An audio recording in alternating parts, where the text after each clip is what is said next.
Bienvenue à tous sur la RTVC pour cette nouvelle édition du Koumé News. Dans les titres des nouvelles cette semaine, le pasteur Théodore Andossé, leader mondial de la CMCI, a entamé ce lundi 16 septembre 2024 une tournée pour rendre ministère dans différentes provinces spirituelles de la nation. Pour sa première sortie après la retraite des ministres assistants, ce sont les saints de la province spirituelle du Sud qui ont accueilli le leader ce lundi. Dans l'œuvre en Côte d'Ivoire, une journée de prière a été organisée pour préparer les rentrées scolaires par les équipes du ministère aux enfants. De l'autre côté, un siège d'action de grâce de 48 heures a été organisé à Atchekwa par la sœur Colette Meunier et son équipe pour compter les bienfaits de Dieu durant la saison haute des ministères rendus dans l'œuvre en Côte d'Ivoire. Voilà, c'est tout pour les titres. Tout de suite, le développement. Nous ouvrons ce journal avec des nouvelles de l'église à la base où la présence de Dieu est de plus en plus ressentie pendant les réunions, accompagnée de signes divers comme c'est le cas dans le centre de Bouam lors de son service conjoint et à la méga-église du quartier général, tel que révélé dans ce reportage proposé par l'ensemble de la rédaction. Suivons plutôt. Dans le centre de l'église du quartier général, le centre de Bouam a tenu un service commun le dimanche 8 septembre dernier. Le frère Dieudonné Tandji, qui a coordonné la rencontre, a amené les frères à louer le Seigneur pour ses hauts faits, sa protection et ses bontés dans les vies des saints.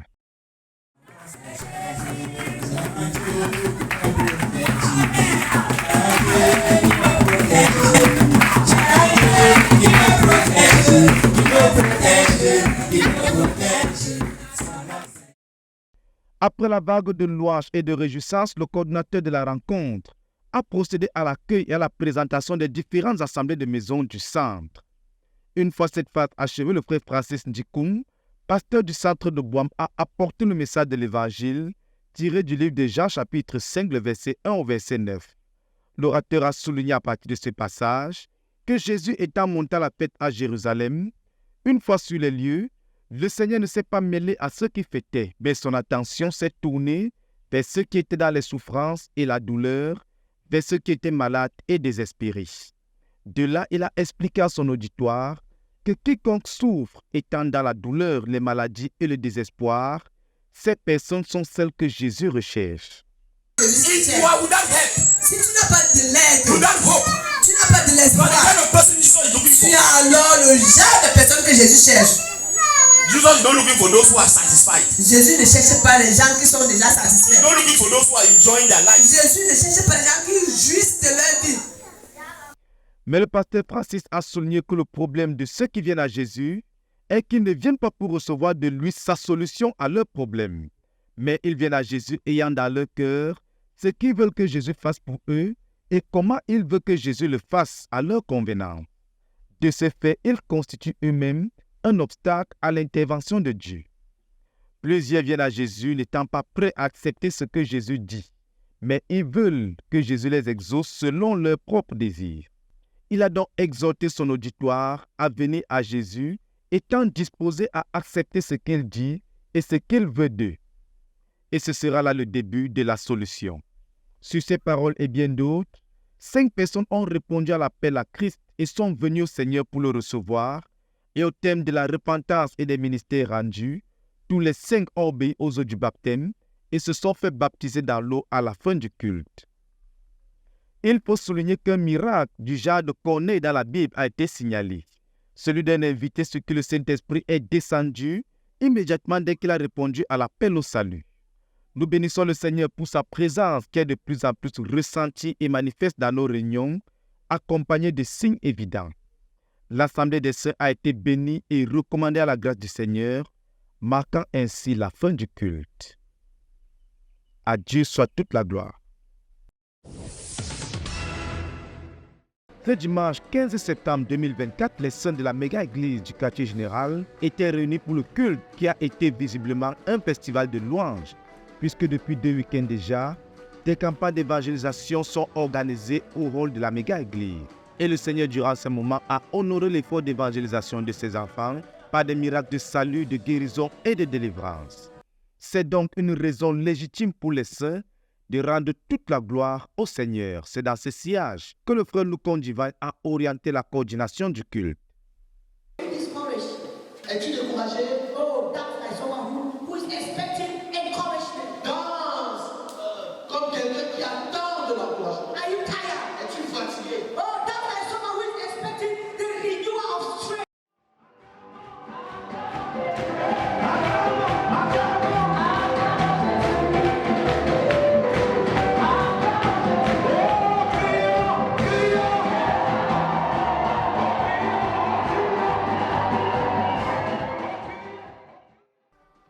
Les saints se sont donc livrés à cœur joie à des réjouissances par de la louange au Seigneur conduite par la chorale. Pour le ministère de la parole, le frère Alphonse Tawet a tout d'abord exprimé sa joie de revoir les frères après près de 2 semaines durant lesquelles il était à la retraite des assistants de ministère du frère Théodore. Il a ensuite interpellé tous ceux qui souffrent d'un vide intérieur, d'un manque de confiance et d'assurance, soit à cause du péché ou à cause des coups et des déceptions de la vie, à ceux-là qui ont servi Dieu jusqu'ici avec des attentes, mais dont les attentes semblent ne pas être comblées. Peut-être es-tu investi avec des attentes, mais il n'y a pas eu de retour, explique-t-il. La vie t'a déçu, les hommes t'ont déçu et tu as perdu la joie du salut. Une fois ce diagnostic posé, l'orateur a apporté la première voie de sortie à partir des Écritures dans Jean chapitre 17, le verset 20. De ce passage, il a proclamé que Jésus-Christ prie, non seulement pour ses disciples, mais aussi pour ceux qui croiront en lui par le témoignage des disciples. Ainsi, il y a de la prière qui est en train d'être élevée. Il y a devant Dieu des prières de Jésus-Christ, non seulement pour les disciples, mais pour tous ceux qui croiront. De là, un grand mensonge de Satan a été exposé, celui de faire croire aux gens que Dieu les a abandonnés. Quelques-uns des sujets de prière élevés par le Seigneur Jésus-Christ ont été considérés dans la Bible. Devant la tombe de Lazare, le Seigneur a prié disant « Père, quant à moi, je sais que tu m'exauces toujours. » C'est donc ce Jésus que le Père exauce toujours, qui prie non seulement pour les disciples, mais aussi pour ceux qui vont croire, explique l'orateur. Et ce que Jésus a dit à Dieu concernant quiconque sera effectivement accompli, proclame le pasteur Alphonse. On peut donc être au repos pendant que nous avançons dans la vie chrétienne, explique-t-il.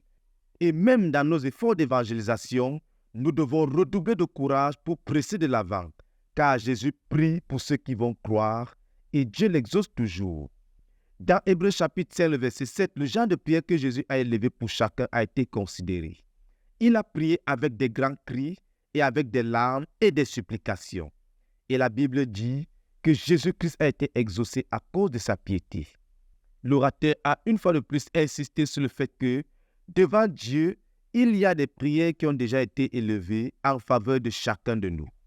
Jésus-Christ dit, venez à moi, come unto me, vous tous qui êtes fatigués, all you that are tired et chargés, and vous donnerez, I shall give you. Voilà la parole de Dieu. That's the word of God. Que Jésus prononce. That Jesus. Venez à moi, come unto me, venez à moi, come unto me. Écoute cette parole. If you listen to this word, oh, quelle une puissance. It contains the power. Parce que Jésus a prié. Jesus prayed.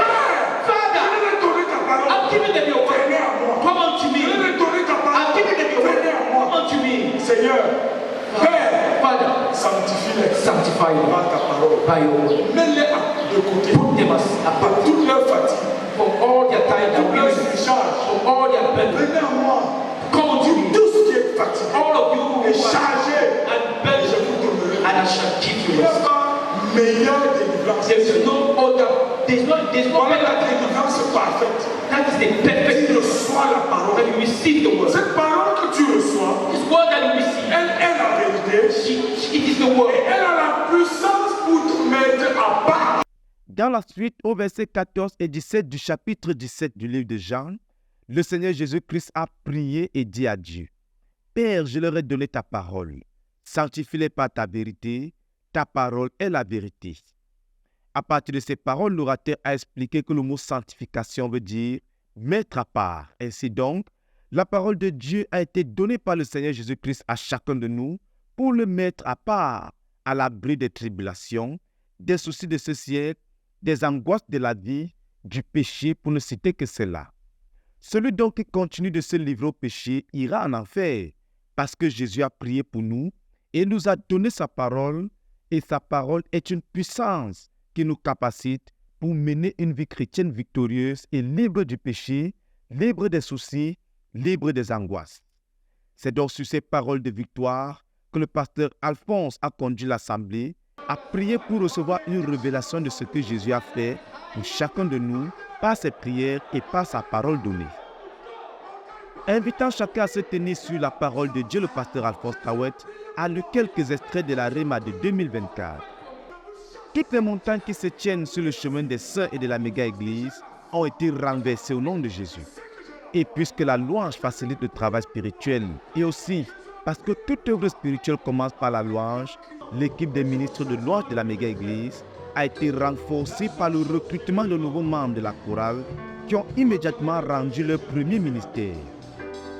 Et pendant que la louange était élevée vers le trône par cette grande équipe de ministres, l'appel à Christ a été lancé et ce sont environ 10 personnes qui sont venues au Seigneur Jésus-Christ, qui a prié pour chacun d'eux en disant « Père, pardonne-leur, car ils ne savent pas ce qu'ils font », ajoute le pasteur Alphonse. Et au terme de la repentance et des ministères rendus, 4 personnes ont été baptisées dans l'eau. À Dieu soit toute la gloire.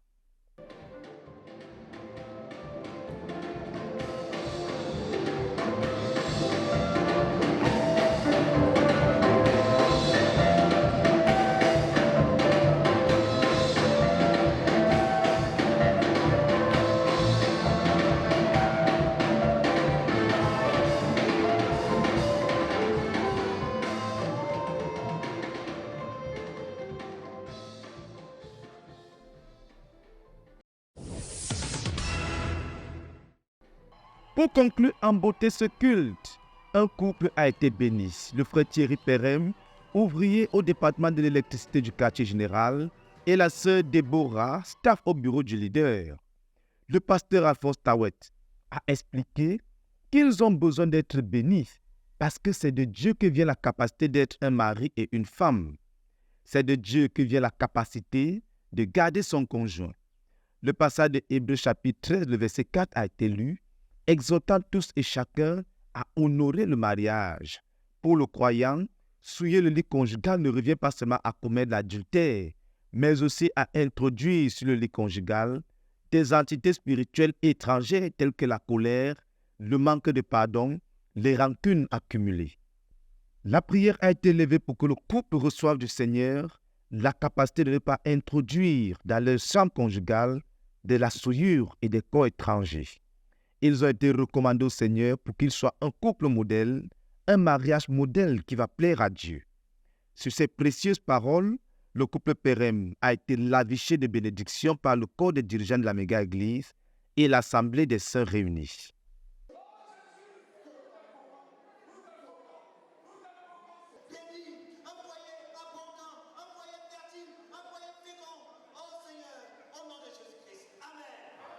Sur une note de louange exercée dans toute la douceur et la solennité de la circonstance, les deux conjoints se sont passés les anneaux pour sceller leur engagement, l'un vis-à-vis de l'autre.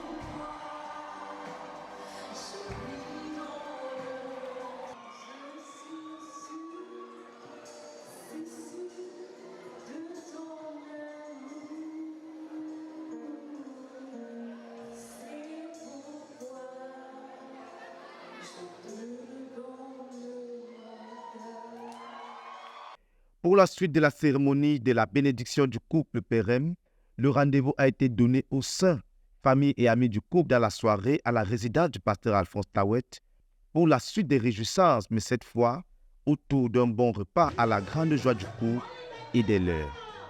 À Dieu soit toute la gloire pour un dimanche de joie et de célébration. Édition spéciale de la croisade de salut, de guérison et de délivrance. Ça se passe du côté de Douala, où le pasteur Boniface Meignier, missionnaire de la CMCI en Côte d'Ivoire, et Michael Nissome, missionnaire en Ouganda, rendent ministère depuis le 13 septembre dernier. Parvenu au 6e jour, c'est déjà plus de 600 miracles de salut et de restauration au Seigneur enregistrés et des centaines de miracles de guérison et de délivrance. Robert Bikele, Pascal Béry et l'ensemble de l'équipe nous proposent le bilan de la croisade à mi-parcours. Depuis le 13 septembre, l'église de Douala tient la croisade de salut, de guérison et de délivrance. Sur les 10 jours prévus, le bilan des 5 premiers jours du ministère que les pasteurs missionnaires Boniface Meignier et Michael Nissome continuent de rendre ici en Doksimbi au sein du hall de la CMCI est le suivant. En termes d'âmes gagnées, 708 âmes ont été gagnées à Christ. L'effectif de participation le plus élevé est celui du premier jour avec 2675 personnes. Les statistiques des invités s'élèvent à 225 invités qui ont répondu présents depuis le premier jour à la croisade. Le deuxième jour, quant à lui, est celui qui a le plus grand nombre d'enfants présents avec 569 enfants. 62 frères et sœurs ont été restaurés, et 27 en tout ont intégré l'œuvre. 149 délivrances ont été opérées et 113 personnes ont été guéries. 199 démons chassés ont été comptés à compter du 3e jour. Au sujet de la page imprimée, 1220 livres de 3 auteurs ont été vendus. Chaque jour, Dieu accomplit des prodiges et des miracles. Les signes n'en font pas moins partie de ces moments exaltants de grâce. Et la manifestation de la grandeur du Seigneur Jésus-Christ de Nazareth, à qui revient toute gloire, est vue en tout point. Et l'Église reste à tous les niveaux engagée à l'atteinte globale du but de 1 milliard de disciples d'ici 2065. Une autre vague de ministères de salut, de guérison et de délivrance, mais cette fois du côté des Bolova dans la province spirituelle du Sud, où plus d'une centaine de conversions et plus d'une centaine de miracles instantanés de guérison et de délivrance ont été enregistrés au thème de la prédication du pasteur René Enoné, missionnaire de la CMC au Burundi. Après ce puissant ministère accompagné de signes, le Seigneur a mis le comble en amenant le pasteur Théodore Andossé et son équipe pour rendre ministère dans le cadre de sa tournée dans la nation ce mardi 17 septembre 2024. Yassine Bekolo et Armand Bizima nous font revivre ces ministères dans ce reportage. 150 personnes ont reçu le Seigneur Jésus-Christ dans leur cœur. Plus de 300 personnes ont été guéries instantanément dimanche 15 septembre dernier à l'église des Boulevards au centre chrétien de Makalat. Voilà le bilan de la campagne d'évangélisation organisée lors de la visite de notre missionnaire au Burundi, le pasteur René Enoné. Le Seigneur est descendu et a visité son peuple. Un jeune homme qui est venu au culte de transporter sur un matelas a été guéri, il s'est levé, il a commencé à marcher.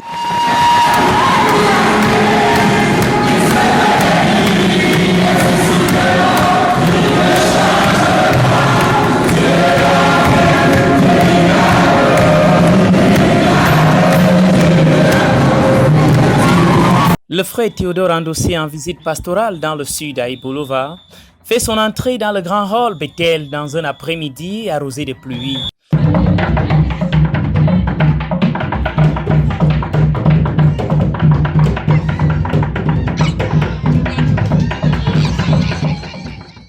La soirée du lundi 16 septembre fut consacrée au conseil et aux actions de grâce.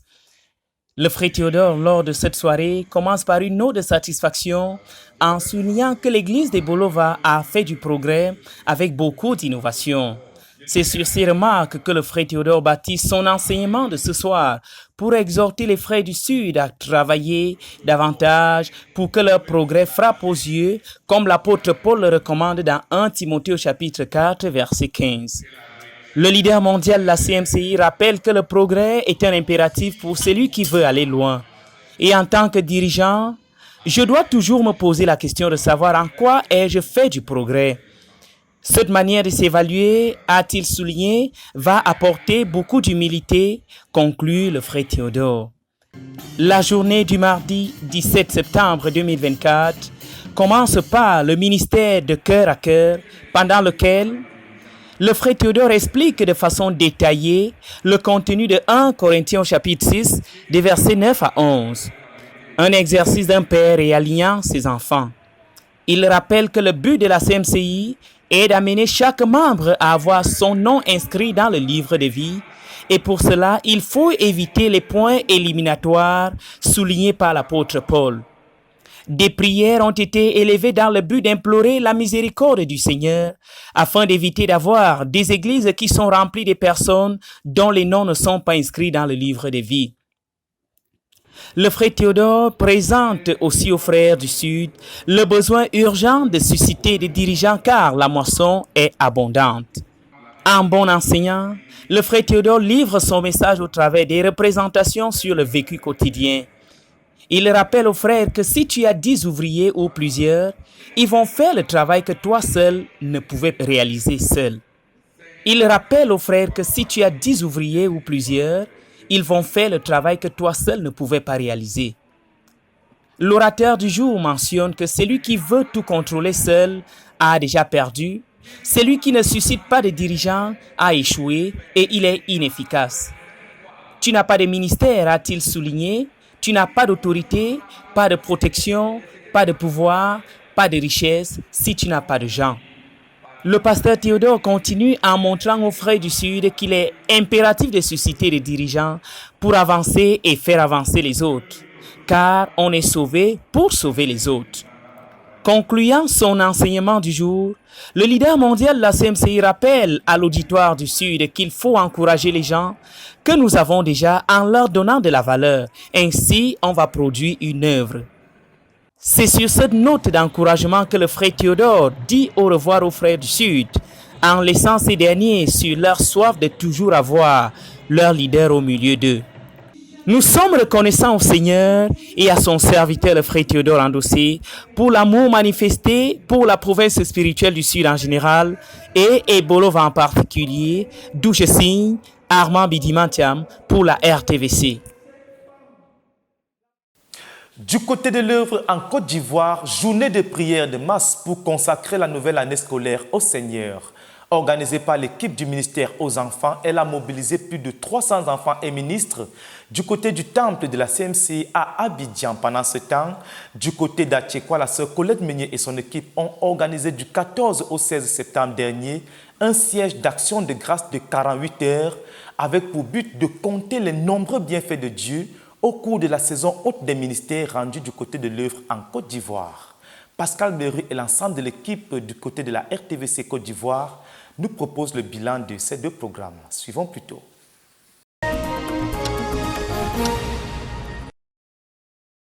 Le ministère aux enfants de la CMCI Côte d'Ivoire a tenu une journée de prière en faveur de la rentrée scolaire le 7 septembre au siège de la dite communauté Cisa Djamé Liberté. La prière est le moyen pour nous les parents de soutenir l'activité scolaire de nos enfants. Nos enfants s'asseyent, ils étudient, ils écrivent. Nous les soutenons financièrement et nous les soutenons spirituellement. Pendant 7h20, les 395 personnes composées de 314 enfants, 33 parents et 48 moniteurs conduits par la sœur Anna Poutri, deuxième responsable du ministère aux enfants de la CMCI Côte d'Ivoire, ont déposé aux pieds de Jésus tous les besoins afférents à la rentrée académique 2024-2025.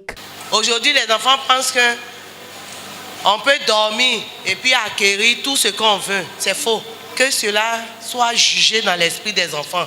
Ici, priez que les enfants ne cachent pas leurs lacunes.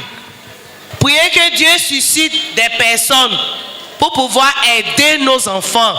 Pour cela, demande au Seigneur qu'il te donne la personne qu'il faut pour conduire l'enfant correctement. Nous avons travaillé avec une famille. C'est le répétiteur qui a initié les enfants à la sorcellerie. Prions ensemble. Seigneur, nous prions. Plaidons, Seigneur. Je suis le frère Yao Denkis Daniel. L'importance de la journée que nous avons passée, c'est de savoir que Dieu est avec nous. C'est présenter aussi sa présence à côté de nous, même dans les moments difficiles, pour nous aider à progresser, à avancer et réussir davantage.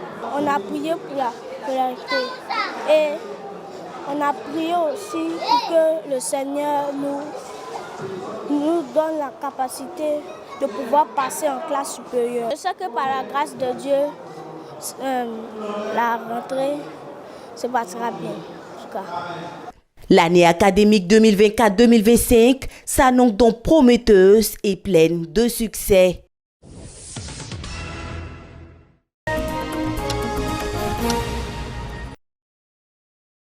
Bienvenue à cette 4e édition de l'Action de grâce.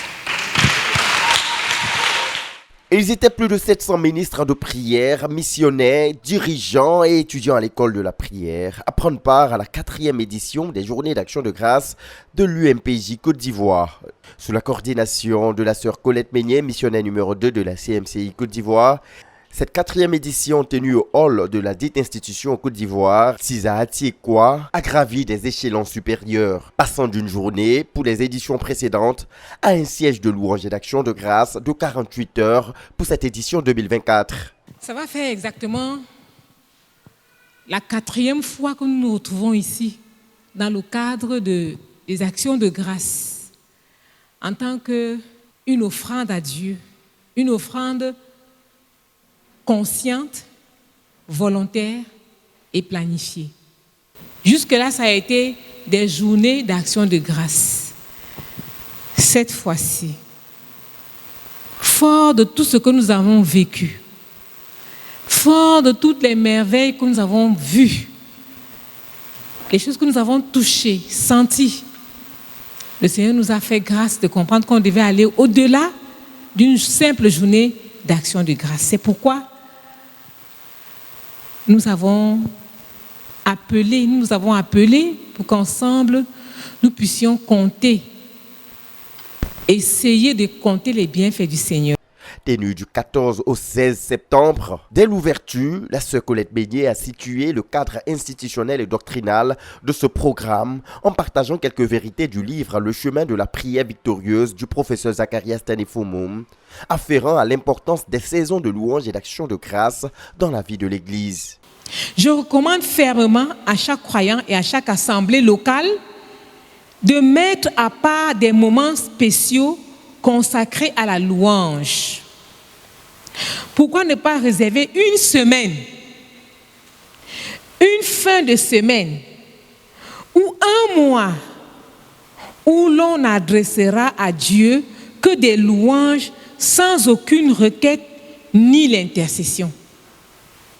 S'il est juste de planifier d'autres aspects de la prière, il est encore plus important de planifier la louange.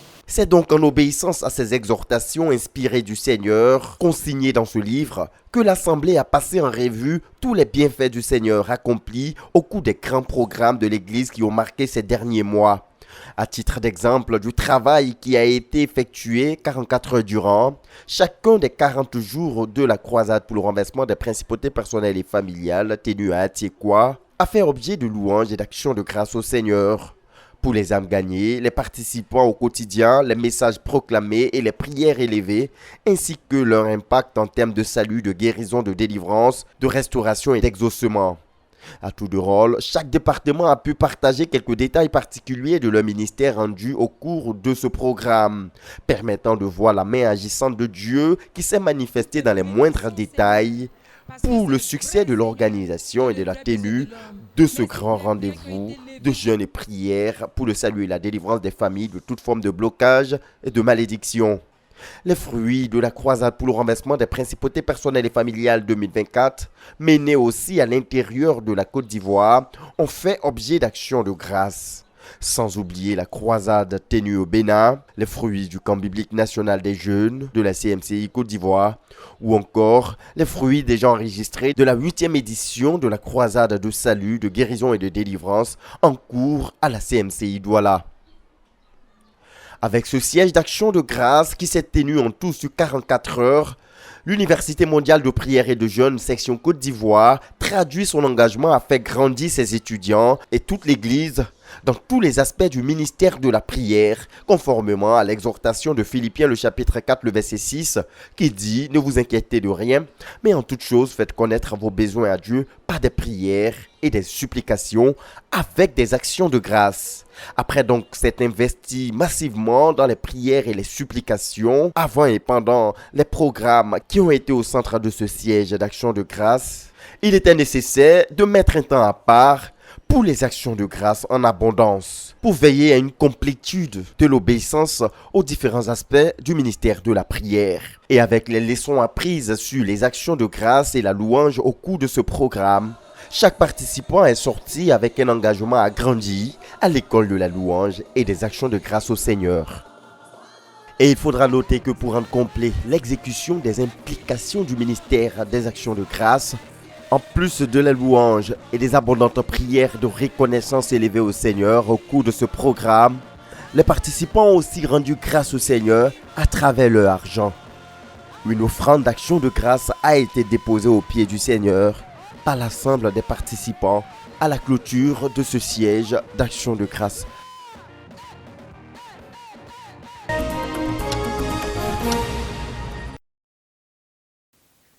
Nous refermons ce journal avec des bonnes nouvelles de l'œuvre à Valenciennes du côté de la France où le 14 septembre dernier, une cérémonie d'accueil des nouveaux étudiants et travailleurs couplée à un séminaire sur l'excellence académique a été organisée. Avec Dieu nous ferons des exploits était dans le thème de ce séminaire. Cynthia Siaka nous en dit plus dans ce reportage. Le 14 septembre 2024, de 13h à 17h, s'est déroulé l'accueil des étudiants et jeunes travailleurs de Valenciennes au sein de la communauté missionnaire chrétienne internationale. Cet accueil a pris la forme de la 10e édition du séminaire pour l'excellence académique modéré par le frère Warren Doubalola sur le thème « Avec Jésus, nous ferons des exploits ». Des chants de louange à l'Éternel ainsi que des témoignages académiques et professionnels d'anciens étudiants ont meublé la rencontre. L'on retient de leurs témoignages que la main active de Dieu accorde des opportunités, des talents qui permettent d'exceller quand cela est accompagné d'obéissance et de travail dur. Après les témoignages, le pasteur Alex exhorte les 76 jeunes travailleurs, étudiants, adolescents et enfants présents à se former continuellement et à s'intéresser à l'entrepreneuriat, voie d'excellence pour l'expression de la force créatrice de Dieu présente en chaque enfant de Dieu. Il met l'emphase sur la différence entre l'excellence selon le monde qui se mesure au diplôme obtenu et l'excellence selon Dieu qui est le fruit d'une obéissance aux directives reçues de Dieu. C'est un peu comme on est en train de te raconter que non, si tu marches avec Dieu, tu vas réussir. Si tu es avec Dieu, tu auras du succès. Si tu es avec Dieu, tu auras ceci. Et puis un jour, tu te tombes, tu vas... Les succès sont tout un problème. Le passage ultime du pasteur China rappelle à l'auditoire que les bénédictions de Dieu ne peuvent pas remplacer la nécessité de la formation. La foi, le travail dur, la pureté, la communion sont les mots d'ordre de son exhortation pour qu'avec Jésus, l'on puisse faire des exploits. La séance s'est conclue par une prière d'engagement au travail dur, une collation et des ateliers de conseil administratif et d'orientation ont clôturé l'événement. Il faut noter qu'une âme a été conduite à Christ. Que toute la gloire revienne au Seigneur. De Koumé, pour la RTVC, Cynthia Siaka. Mesdames et messieurs, merci de nous avoir suivis de bout en bout. Nous sommes donc parvenus au thème de ce journal. Comme nous l'avons annoncé en titre, le pasteur Théodore Andossé, leader mondial de la CMCI, a entamé ce lundi la tournée nationale dans les provinces spirituelles du Cameroun pour rendre ministère. La prochaine étape va donc le conduire dans le Grand Nord et l'événement sera suivi pour vous en direct. D'ici à là, restez connectés sur la RTVC. Que Dieu vous bénisse.